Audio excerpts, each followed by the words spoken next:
the last few days have been very busy here in Florida. A lot of time in the air rather than on the ground, flying the new Chevy 3-cylinder, direct injected, turbocharged 140 horsepower engine that we're now adding to the Viking lineup.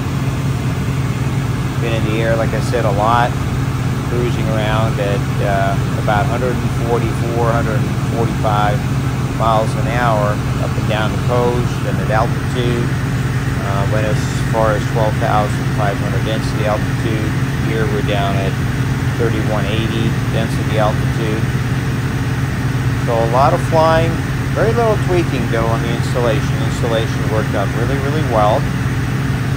Haven't done anything really to the cooling system or the exhaust or the turbocharger or the basic installation itself. It was installed and quality components were used and didn't have to touch it much after that.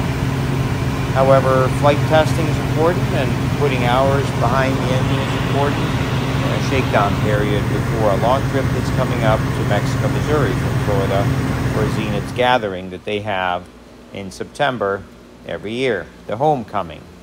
Here we can see the cowling that was made for the baby turbo to go on this airplane, the Zenith 650. Some detail shots or close-ups of the engine itself. We do have an air intake for the intercooler, all perfectly fabricated and fitted.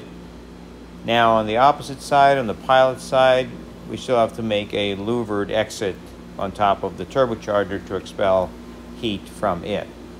Here we see some tuning information from a laptop in the right seat during flying. And we're back on the floor of the shore, and here's another shot of 145 miles an hour. So now the airplane's sitting ready. It's been fueled up, gearbox oil changed, everything inspected, and we're anticipating to start the flight to Zenith tomorrow or on Thursday morning, depending on weather, and we will be cruising at about 130 miles an hour on this long distance cross-country trip with Baby Turbo.